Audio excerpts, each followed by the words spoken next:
Accessing library computer data.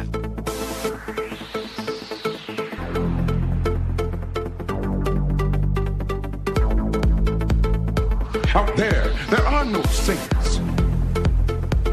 Just people.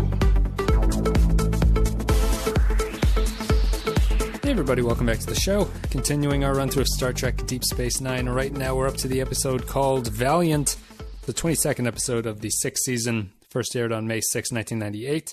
Written by Ronald D. Moore and directed by Michael Vehar.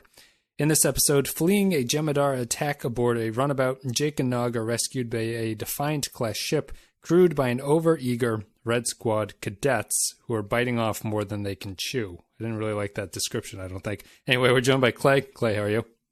Listen, I'm starting to feel like I'm in some sort of monkey's paw situation because I don't want any more romantic relationships.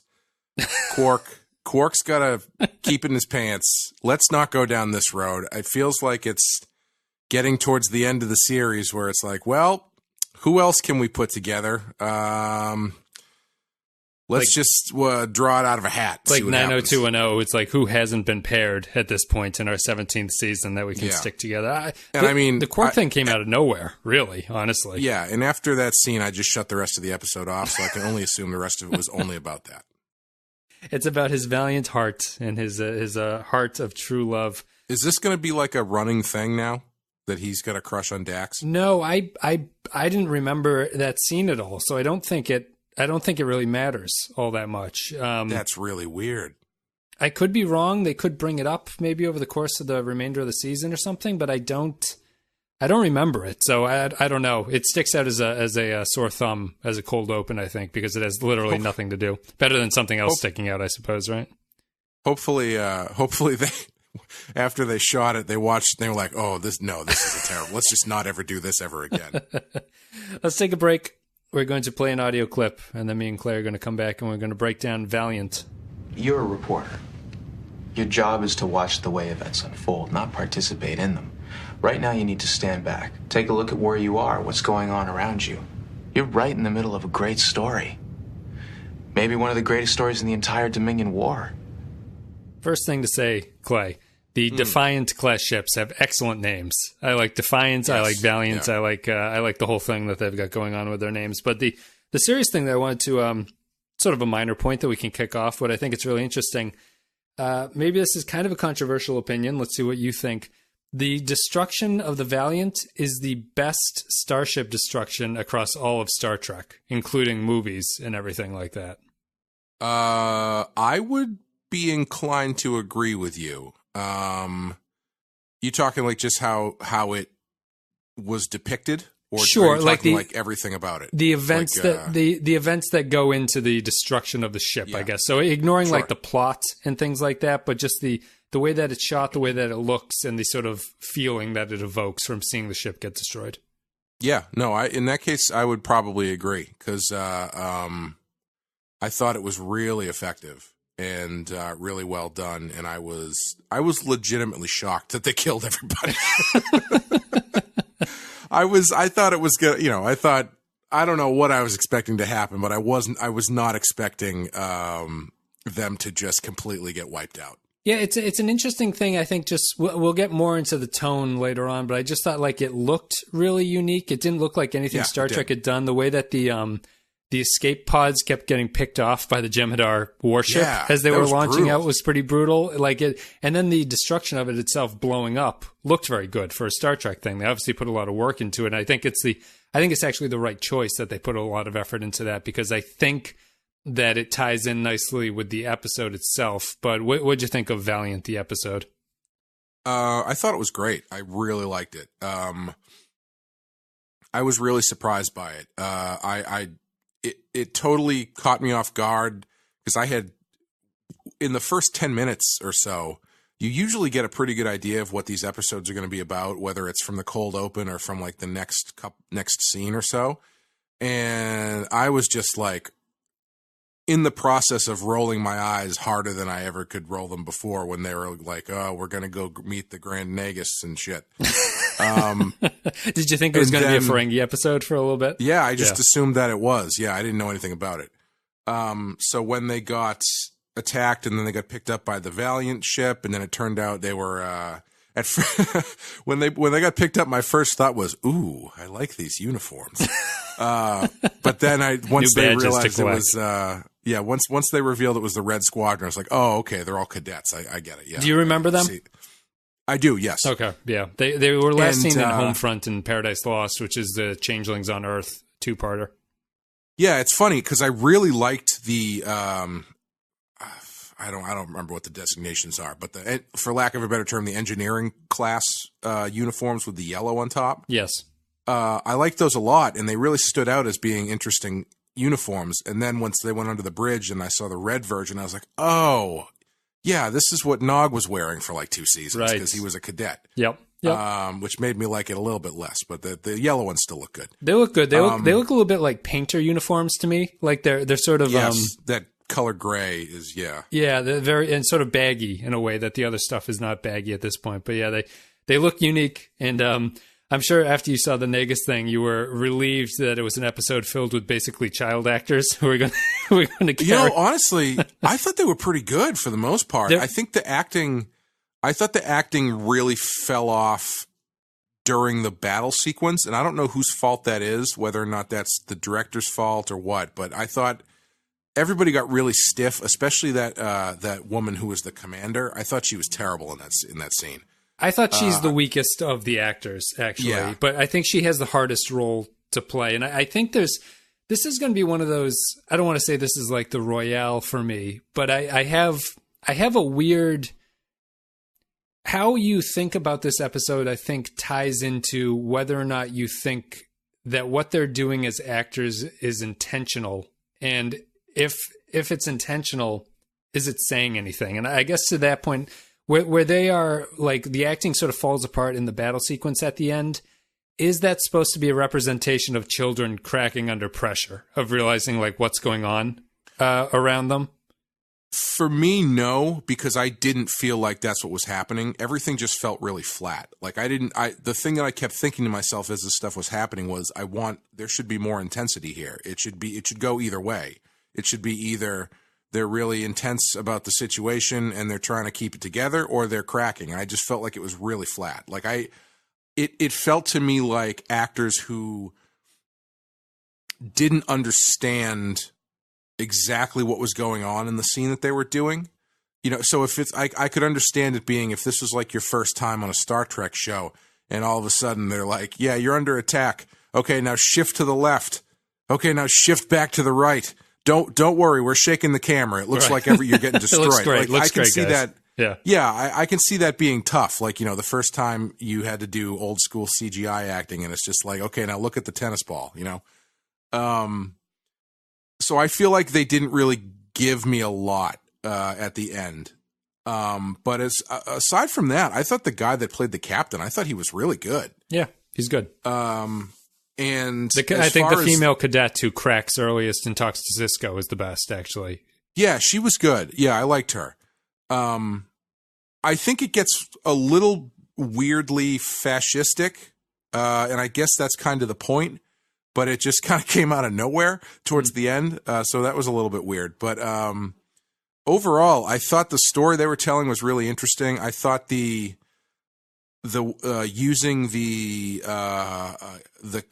the Red Squadron thing, and also the fact that this dude was now the captain and could give Nog a rank, is a perfect way to exploit his desire to, A, fit in, and B, be a Starfleet officer. Yeah, excel. So that whole thing, him going on to their side so quickly, made sense to me. I thought Jake was really wasted in this episode because they make a big show out of him being like the journalist, but he doesn't really do anything. Like, he's never doing any journalism. He's just sort of like hanging around. I would argue that him getting that girl to cry is journalism. He's trying to figure out what's going on. He sort of walks into it in that she seems like a time bomb who's ticking, like she's just waiting to break. So he doesn't have to ask any hard questions to get her to splinter. But I think that's their attempt at journalism, is that sort of him digging around and asking questions, even if he's not reporting on it. I was kind of turned off by this when they have that scene where they're like, we completed our mission, but if we're going to go in and destroy these guys, and he's like, hey guys, you all know me because you all know who my dad is. Yeah. My dad would never do anything like this, so you guys probably shouldn't do it. If I was them, I would have been like, throw this asshole in the brig. Get them the fuck out of here. What's I'm very conflicted about this episode. I like it a lot. I feel like this is I feel like this one is one of those great episodes that just isn't pulling things together quite enough at the end of the day. I guess I'll open it by, what is this episode about to you? Like, what are they saying here? Because I think one of the problems for me is that I'm not clear what the episode is trying to talk about. Because to me, this seems mostly like it's a Lord of the Flies Star Trek episode. And it's supposed to be what happens when children, basically, or like naivete takes over in a wartime effort, and it's kids who don't really know what's going on, and they're trying to play the hero, and they're not sure what it actually takes to be a hero, the way that Sisko is. And I feel like they wanted to go down that path, but I feel that they did not stress the fact that they were kids enough. To me, it just felt like young people playing Star Trek officers, and it wasn't like they were kids who were in a bad situation trying to stick to the rules that they knew. Like, this is how we're supposed to act in this situation. So it doesn't come across as the tragedy, ultimately, that I think it's supposed to be. And I think that's kind of the biggest problem with it. But did you have any thoughts about that? Yeah, it felt like they were kind of trying to go, I mean, especially from the way it ended, it felt like they were trying to go for the naivete and the blind loyalty kind of thing. But, as much as I was going like, okay, I see what they're doing, especially like with, what does he say at the end? He says like, he may have been a hero, he may have been a great man, but he was a bad captain. I thought that was a really interesting line. Yep. But, like, I don't think... For a second, let's take out all of these kids and replace them with fully ranked officers from Starfleet who are experienced. If the captain comes in and says, this is what we're going to do, no one's going to say no. Right. Like the same thing is going to happen, except the only difference maybe being they have a better idea of how to get out of the situation when it fails. And I can see real Star Trek captains in a Star Trek episode making the decision that this kid made, that we have to destroy this ship. Yeah, definitely. Yeah, I could see Picard making a decision like that. Absolutely. So that doesn't, I feel that they're underselling even Sisko. I think, yeah, Sisko definitely would. Yeah, I think Sisko 100% would make that decision. If you were in a situation like that where it was, I mean, Sisko just got an ambassador murdered in order to get the Romulans into the war. I think he'd be willing to take a shot at blowing up this Death Star thing, yeah, killing the actual enemy is a walk in the park for him. I think that that's pretty much my big problem. Like, I see so much potential with this episode, and I really still think it's very good. But I'm left... Here's one thing that stuck out to me that I wish that I don't even know if this is a fix, but I thought it might have been something along the lines of what I was doing. If I was to rewrite this episode, I would take Nog out and I would replace him with O'Brien, so that O'Brien is the only. So you feel totally emasculated the entire episode. So, well, it helps that O'Brien is not enlisted, right? So he is is inferior to all of the other kids on this ship. They can order him around. However, he is the only adult in the room who would be able to kind of... He would be the voice of, like, what the hell is going on? Like, why are you guys... Like, we need to be realistic about what's going on. We can't just go off playing the hero. And I think that they would have imprisoned him in the brig. And that would have been the story to go along with. And they didn't do that because I think they tried to turn it into some kind of Jake and Nog thing, but I don't think that really matters to this episode. And... what I'm really interested in here is the Lord of the Flies DS9 theme of when society starts to fall apart, what takes its place? And what DS9 is saying, just like Lord of the Flies is saying, is that authoritarianism takes over, and that the kids who are in charge just start becoming dictators, basically saying like, you're gonna listen to me and you're gonna do this. Yeah, I mean, I feel like that doesn't really, and I mean, I think this is part of your point. I don't really think it goes that far down that route. No, it doesn't. Like they give you a little bit of stuff like that, where like the dude's taking amphetamines or something. I don't know what that was supposed to be about, on the fact that he just like hadn't slept and probably wasn't. I guess he's not top notch of his mind at that point. You can't have a Star Trek captain or admiral just make bad decisions. He has to be like high, inebriated in some way, or completely evil. Right. I noticed the most when the guards arrest Jake Sisko, they kind of hold the guns in his face. Very sure. Like, yeah. That yeah. kind That's of what thing. I mean. Yeah. That's what I meant when I said it got like really fascistic very quickly. But I think the biggest problem with going that way is they establish at the beginning that these guys are doing a pretty good job. Yep. You know, they've been zipping around inside the Dominion territory for like 8 months or something. Yes. You know, bumping people off, and they took out this Jem'Hadar ship, and so the captain is super confident, and he comes off as a very capable person, and the stuff he's telling them that they did is like, these guys are legit. These guys are making a difference or something. They're killing people. They're getting the job done. So I don't know where exactly the conflict is supposed to originate from. Maybe that's not the right way to put it, but let's put it this way. When you get to the point where they're like, we've finished our mission now, but we have this opportunity to try and take down this ship. I don't know where the turn comes from. Yeah, we're just a Starfleet ship doing our thing, doing the best that we can with the situation, into this is a lesson of tragedy, a lesson learned through tragedy. Because the only person who voices an opinion about it is Jake, and it's a tough thing to try and sell, because I get the conformity thing, because I get that Nog falls in. But again, they're doing a pretty good job. Yeah. And I don't know, like, if Jake is supposed to be this like voice of reason against the mind of the war machine, and these are supposed to feel more like Hitler Youth soldiers or something, I don't really think they do enough work to try and show that, you know? No, I would. I mean, I'm just going to keep mentioning Lord of the Rings, because I think that's what they're kind of aping here. Lord of the Flies. Lord of the Rings. That's a different episode. They throw the ring into the Valiant at the end. I think that Lord of the Flies, there would be a very small clique around the captain who are using force to cause the other cadets to fall into line. And that, I think that's what, that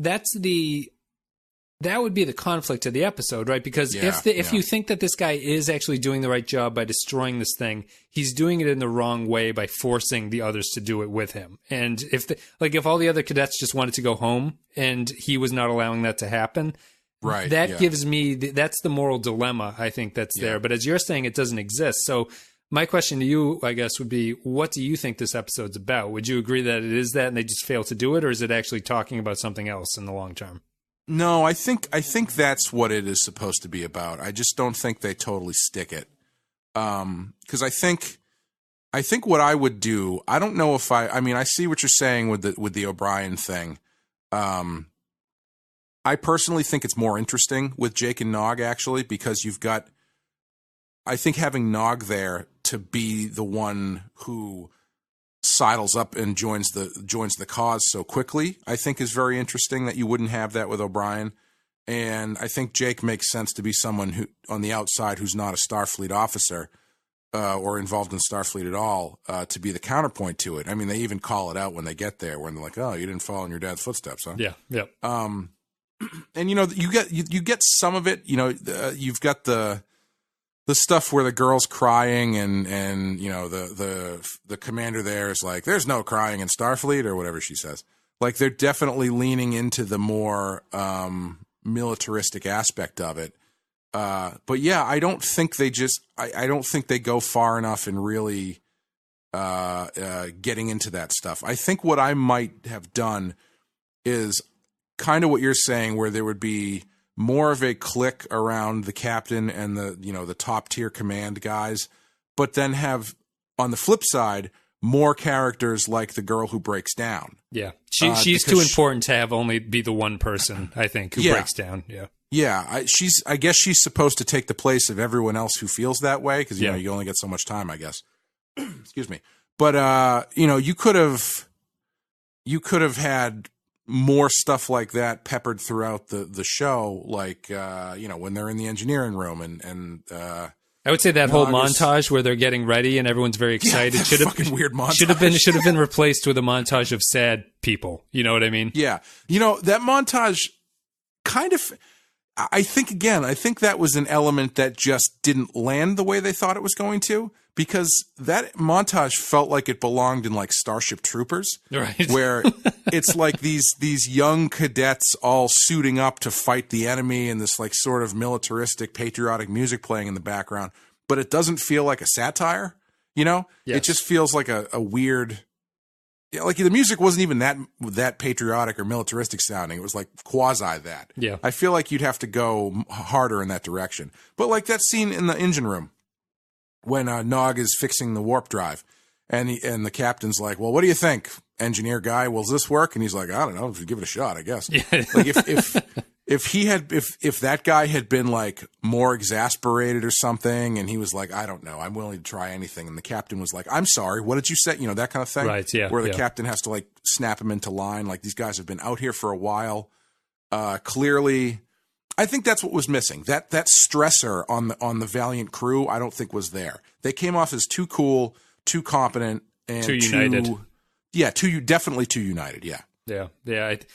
And it's too bad, because even if they had, sorry, I don't mean to cut you off. No, go ahead. Even if they had the girl who cries reach out to Jake instead of vice versa, you know what I mean? Right. Yeah. If she just started like pouring her heart out to him instead of him needling her until she breaks. Right. Stumbling into it himself. Yeah. Yeah. It's too bad, because I really like everything else that's going on, and I'm not even really that negative on it, but I think that it's almost, I'm asking you what you think it's about, because to me, it's almost not there enough to make me wonder if they're even trying to do that in a strange way. And I can't see any reason why they wouldn't do that. That's the only way to me that the story makes sense. And I think that it's a much better episode if I think about it that way. But like, unless they showed me the cut of this and all the bits that are on the cutting room floor are like the character building moments where the Valiant crew are sort of talking about this, it just seems strangely a lack of conflict there between anyone. And Jake's point, I feel like Jake doesn't even have a strong enough point there, because he's arguing against what seems to be a pretty decent idea to blow up this warship. They come close and they fail, but it's like, it seemed like it was a good effort. And I don't know. It's go ahead. Sorry, go ahead. Well, I was going to say, if even in that scene when they're like, "We're going to blow this thing up and it's everything's going to work smoothly," and he's like, "Hey, my dad would never do this." Even if his question had been slightly different and hadn't been, "Oh, my dad wouldn't do this," if it had been, "Well, what's your plan if this doesn't work? Because if my dad were going to do this, he would have thought 3 moves ahead." Right. And then, the reaction could be like, "Well, what do you mean when this doesn't work? Of course it's going to work." Like that sort of false confidence would come through, instead of Jake just sounding like a dickhead. You know what I mean, though? It's like there's, yeah.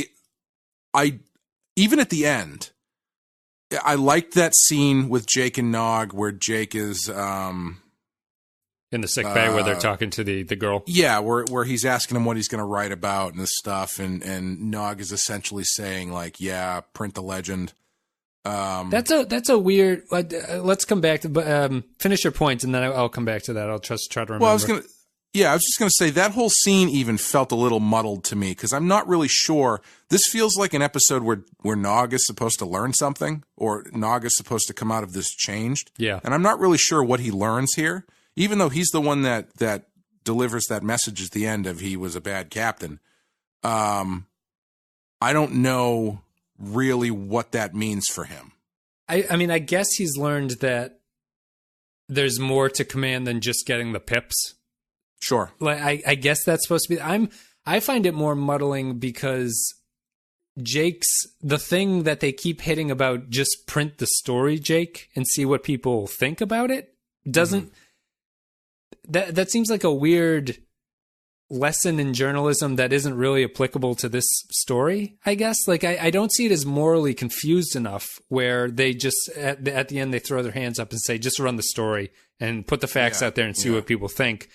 It felt like, I guess the episode to me feels like they had like 4 different ideas about what they thought they wanted the episode to be about, but they never really nail any of them perfectly enough for me to think that it works. And I feel you could go either way with them, but they never really did it. And that's what leads me to this muddled feeling of like, well, I kind of have a sense of this is not the story that like just let the facts settle. It feels kind of clear cut to me.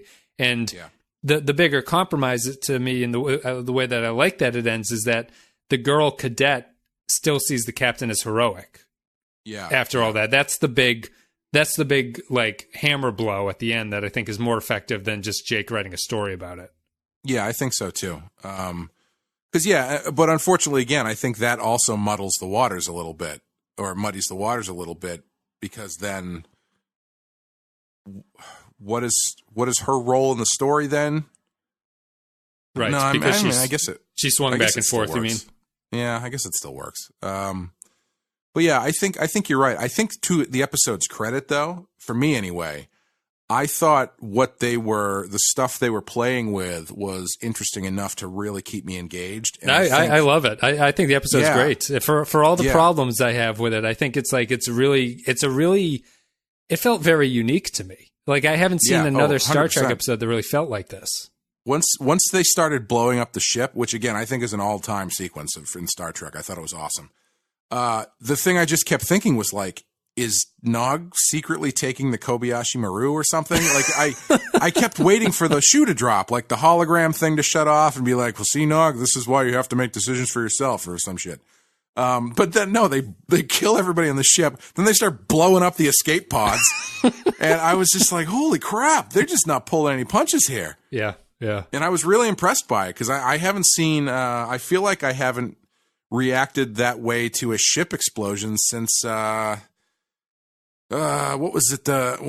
When the Jem'Hadar blow up the Galaxy class ship? Oh, sure. Yeah. A couple seasons ago or whatever. Like, that was a really great sequence because it, you set your stakes immediately because they're essentially blowing up the Enterprise. Yep. Yeah. But I thought this was really well done. It didn't, I could tell they were doing it with computers as opposed to models. And I think that's, as much as I hate to say it because I love models, especially you get some motion with CGI that you can't do with models. Yeah, like traditionally you have that way of ships blowing up where it either all blows up at once or it's a slow motion thing where like one of the nacelles rockets off into space with the first explosion, and then like the top part just the body of the saucer section just blows out from both sides. It blows up like there are 3 different firecrackers at different times blowing up inside of it. This one, it's flying away and like pieces are coming off of it, and the ship, the escape pods are flying out, and those are getting picked off. I thought it was great. I think that it outside of the visual aspects, which I agree with you, and I think it's excellent. It's I think that what they sometimes fail to do, not just Star Trek, but everything when they do like a ship blows up sequence, is that you don't really get a sense of there's no like visceral emotion to the storytelling. A lot of the times I feel that way about the Enterprise D destruction in Generations. It's like, it doesn't really feel like anything. It feels like it's just an event that's happening. Here, what I really like is that it feels like a pretty normal Star Trek thing as they go about on this bombing mission, and they actually succeed in what they were trying to do. And you're like, oh my God, they actually blew up the ship. Except you don't say that. You just go, yeah, of course, they blew up the ship, and now they're all going to go home, and that's it. But then the ship survives, and there's this really excellent shift in tone where it becomes, they're no longer Starfleet officers. They become the kids at that point who have not thought 3 moves ahead like Sisko would, the good captain would actually have thought of.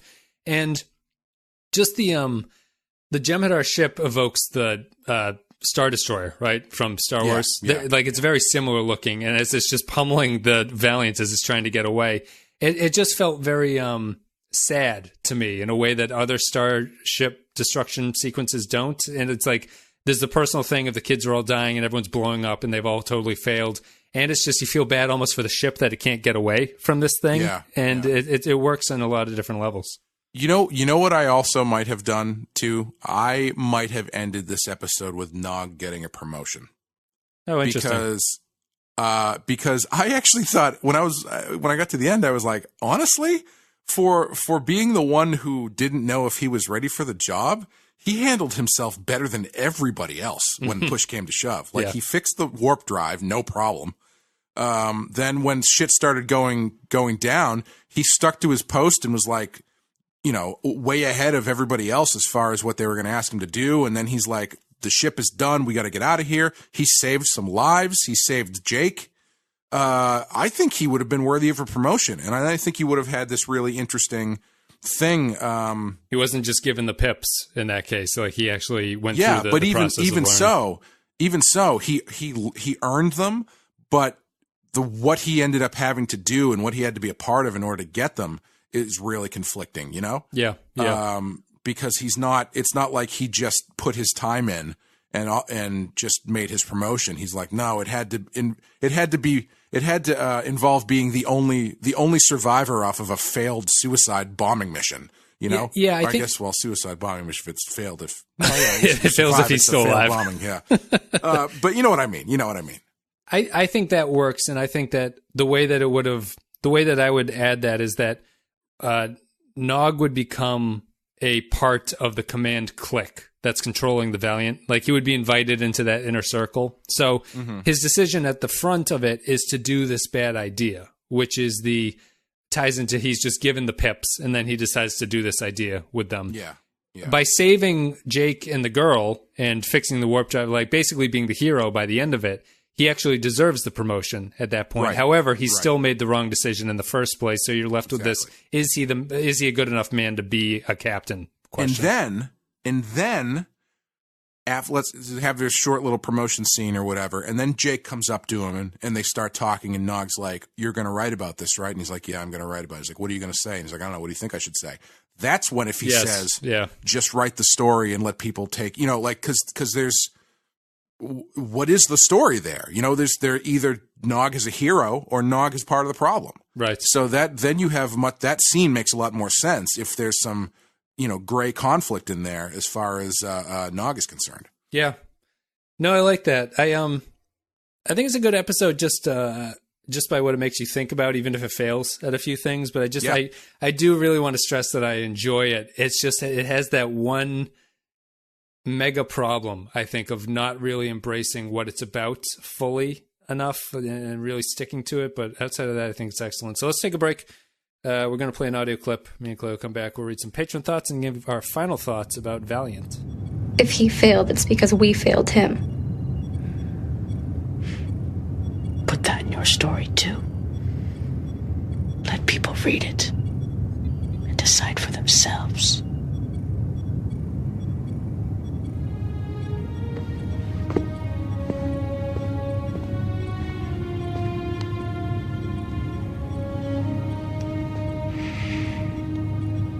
He may have been a hero. He may even have been a great man. But in the end, he was a bad captain. All right, everybody. So if you enjoyed the content today, you can support the show at patreon.com/thepensky-file. $2 a month, you get extra stuff. There's extra podcasts, extra videos, Q&As, A&As, blah, blah, blah, blah, blah, all that stuff. And also the Captain tier gets a shout out. Special thanks go to Andrew Churlog, Ben Douglas, Bradley Killens, Captain Quark, Cardinal Doomsday, Christian Pouch, David K., Dwayne Hackett, Eric Johnson, Yarpy, Joint Mango, Kevin Reyes, Kyle Barrett, Matt Cutler, Matt Ross, Mike Burnett, Nathan Elliott, Neil Brennan, Nick Sergi, Robert Cummins, Russell Elledge, Samuel Custer, Grim Santo, Sean Spinobi, Tark Latif, Vault 13 Hero, and Will Yates. Thank you very much, guys, for supporting the show. Let's go to patron comments here, I think. If you're a patron and you support the show, you can leave your comments about upcoming episodes, and we read them on the podcast. Dwayne Hackett says, Valiant, Starfleet's arrogance at its finest. This episode not only raises more questions on who is actually managing Starfleet Academy and how are they not fired yet. Samuel S. says, 2 words for this episode, wasted potential. I really thought this was going to be Jake's finest hour, standing up to the crew of cadets brainwashed by their own image of each other. But no, he gets tossed aside halfway through the show, and the episode just sort of meanders for 40 minutes until everybody dies, 2 out of 5.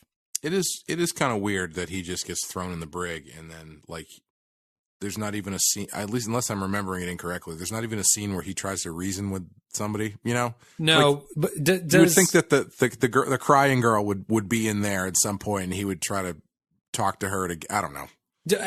Maybe I'm thinking of the episode that we just kind of rewrote, but even still, isn't it kind of his purpose just to be there, though? Like, he's supposed to just be recording, and I actually don't know if it's in Jake's character yet to really stand up to people that way. You know what I mean? Like, he's still kind of a kid who I can see, even though these are other kids, they're still cops to him, you know, in a lot of ways. And like, he would just kind of sit down and go to the brig and everything like that. I could see Jake's eventual characterization being the reporter who will ask the hard questions, but he's not there yet, I don't think. Yeah, definitely. Chad Wiley says, Valiant, in pretty much any TV series, my least favorite type of episode is the one where you're suddenly expected to care about a bunch of guest stars. It feels like fan fiction episode or a backdoor pilot for a spinoff.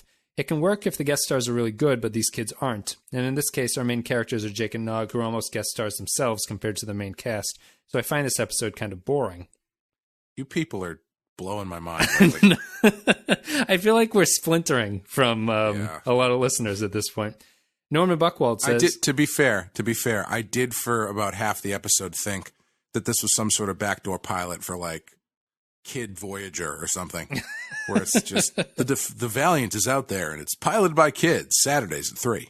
Well, it's an interesting question for since we've watched like 150 episodes or something at DS9 at this point, are we just becoming more drawn to the unique episodes than anything? You know what I mean? It's like we've moved out of these are the episodes that I like to watch when I'm clicking through Netflix into a like, wow, I've never seen anything like that, so this is automatically a great episode to us. What's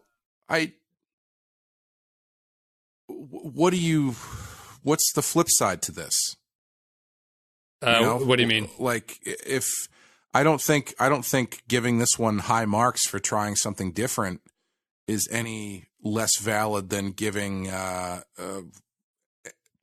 any of the episodes from that 6-part crossover high marks for trying something different, you know? Yeah, I don't even agree with what I just said, but I know. I'm not saying that you do. I'm just, you know, I think there's a difference between trying something and failing miserably, like, say, the War of the Prophets or whatever the fuck we just watched the last episode. Yeah, The Reckoning. Yeah. Or trying something and kind of sticking, like, you know, breaking your ankle on the dismount, but it still looked pretty good. You know, it was a hell of a flip, yeah, exactly.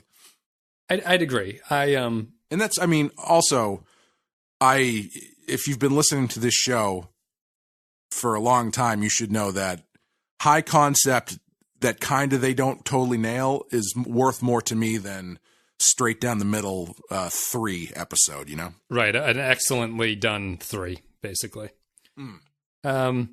Norman Buckwald says, in Deep Space Nine, in general, it seemed they like to take literary and pop culture works and give them their own twist. Sometimes it succeeded, and for example, in Necessary Evil, it's an excellent homage to the film noir detective novels. By contrast, we have awful ones such as Brigadoon in Space or Loxana Crate's Midsummer Night's Dream. I think you know which 2 episodes I'm referring to. Valiant is the Lord of the Flies in space, and well, I think it mainly failed. The premise was problematic. I mean, yes, Red Squad is the best of the Academy, but in a Defiant-like ship? Are you kidding? Was a changeling incognito responsible for this one? Anyway, it was obvious the Red Squad was really the Red Shirt Squad from the beginning. The typical egos and seeing Jake being imprisoned was immediately obvious. This is one of the rare true dampers of an otherwise excellent 6th season. Well, I guess it's not like a certain Ferengi episode. Oh, and to further make my point, to bring my point home, I enjoyed Rascals over this episode, although maybe not in The Children Shall Lead. Interesting. You people. Is this Ferengi one he's talking about? Have we yet to watch it? No, it's coming up next. Okay. Well, I'm going to just say, I'm going to give it a 5 just out of spite.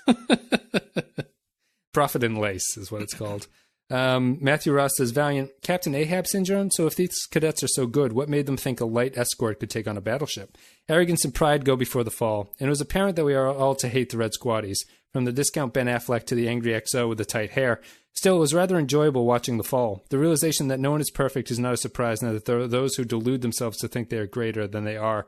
You know, I retweeted, there was this thread on Reddit and the Star Trek subreddit about, like, what are some underrated bad episodes? Basically, what are bad episodes that no one ever talks about being bad? Yeah. Mm-hmm. And there were a lot of great episodes listed in there. Yeah.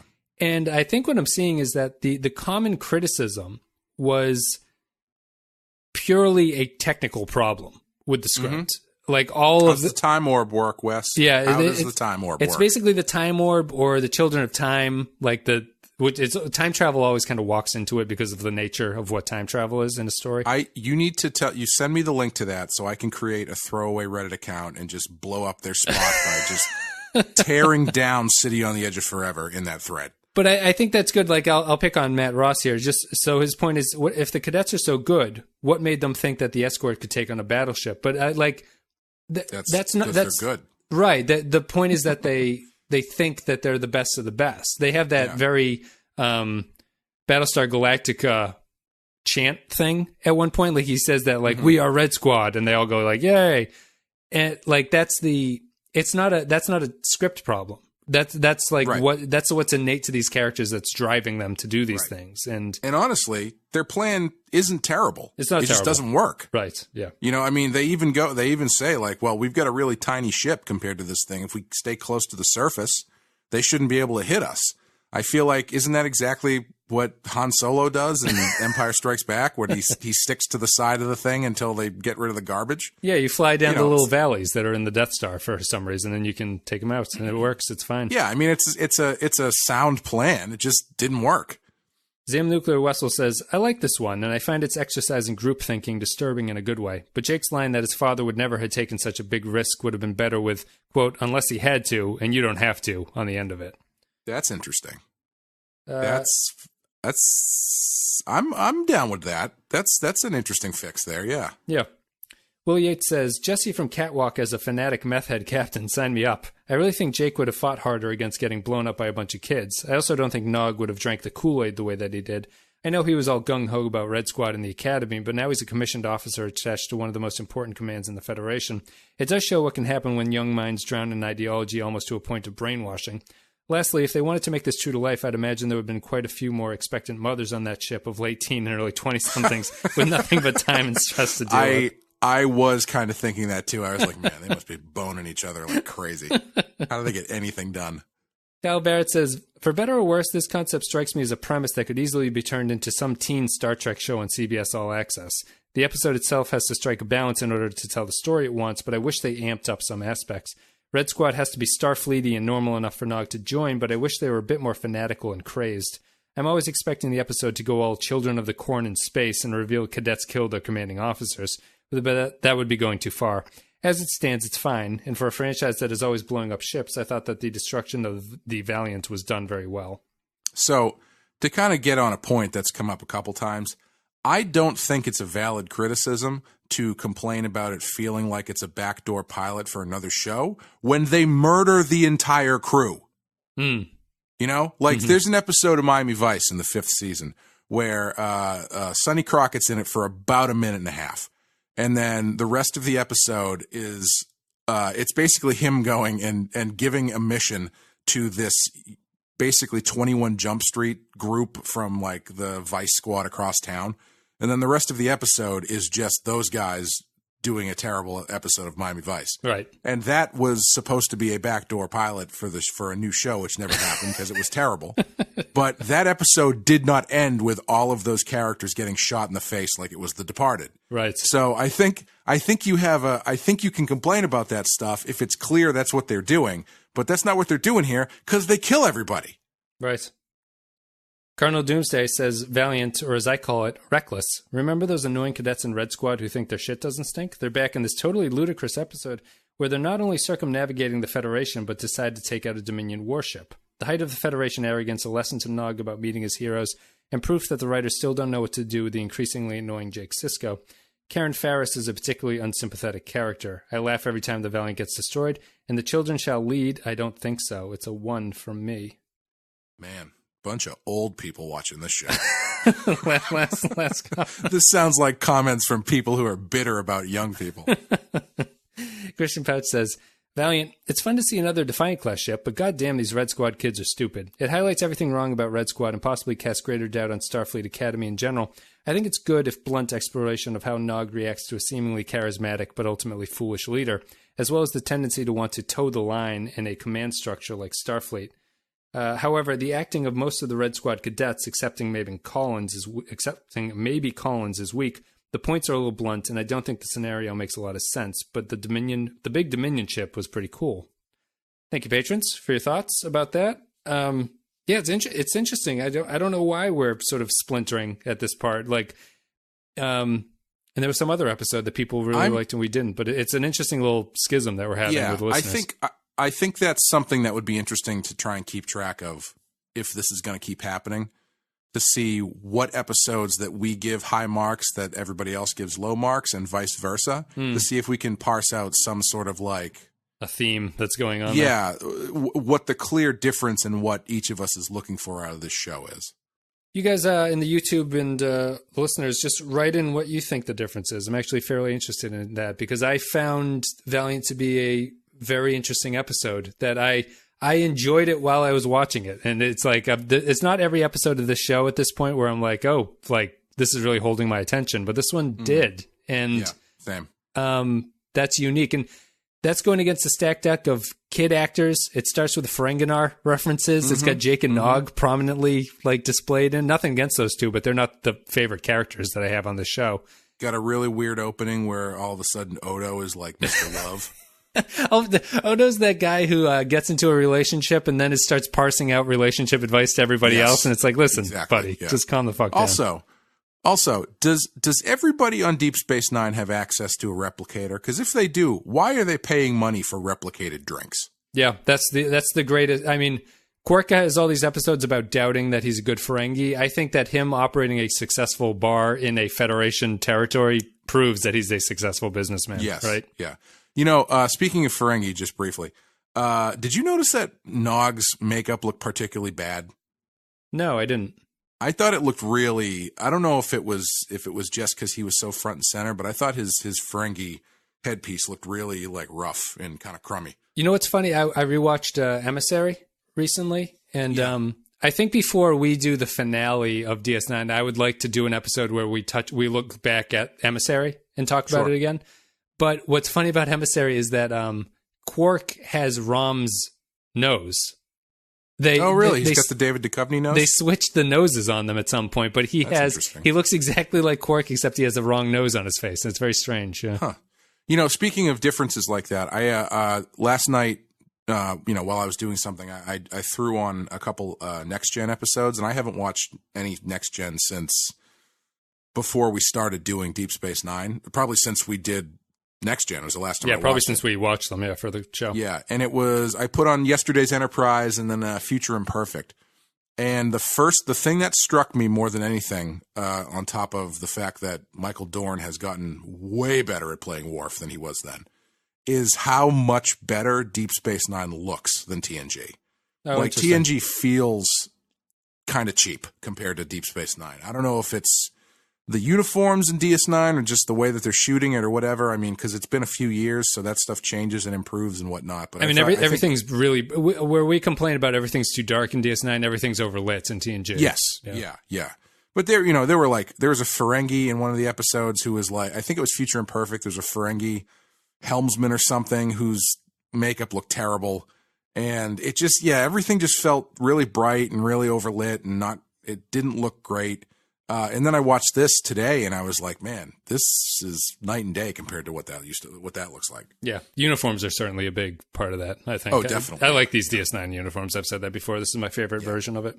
What are you going to give this one? I'm going to give it a 4. I think out of 5. Yeah, same. Yeah, I was dancing around a 5, but I don't think it's there for a 5. But it's definitely a 4. Yeah, I think that problem is just too big. It's just too bad that they didn't really hammer home that sort of points about what they thought the episode wanted to be, whether it wanted to be a commentary on, the breaking apart of rules and like the obedience aspect of authoritarianism and stuff like that. Yeah. But they just kind of missed the mark on it, unfortunately. Yeah, it's weird because you'd think that. I feel like we've watched enough of these where you can kind of feel what the formula should be as far as the structure of them. And the ones like this that don't totally hit the mark are usually the ones that forget to do certain parts of the formula. And for me, I think a lot of this one was there wasn't enough setup for Nog and Jake before they get to this situation as far as like what their points of view on stuff is. Like they get a little bit, they're barking at each other about going to Ferenginar or whatever. Weird that that's not the cold open. It's weird that they wasted 2 minutes on the Dax and Quark cold open for that story. Yeah, because I feel like if you had leaned into a little bit more this difference between Jake and Nog, where Nog is about the mission and about Starfleet and about X, Y, and Z, which then leads you into a little bit more about wanting to impress to possibly get promoted, blah blah blah blah blah. That leads you by the hand a little bit more into what happens. Jake has that line about he just wants to survive. He doesn't care about the. He has some line in it about he doesn't. It's not about the mission or anything. It's about Jake Sisko getting out of this alive, sort of. Yeah, and that's the difference between them, I think, at that point. Yeah. Yeah. I think leaning into that a little bit more would strengthen, I think, what the main theme is, or it should have been anyway. Let's put it that way. Yeah. All right, 4s for both of us. Thank you very much, guys, for listening to the show. You can check out all the social media links down below: Facebook, Twitter, Discord, if you want to talk to us. Patreon.com/The Pensky File is the best way to support the show. And as always, ratings and reviews are helpful. And if you are on Reddit or something and people say, what's a good Star Trek podcast to listen to? If you could recommend this one. What are some of the worst Star Trek podcasts that people don't talk about? Maybe that's worth creating a dummy account for and just making that topic myself and then posting my own answer into it.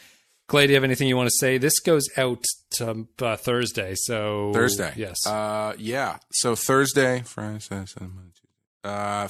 Thursday will be there is 5 days left on the Bloody Hell Kickstarter. We just passed 22,000 today. Today being Tuesday when we recorded this, which is amazing. Again, this has been better than I could have imagined. So thank you to everybody. And if you want to get it, there's still one spot open for a guest spot on Badass, if that's something that's interesting to you guys.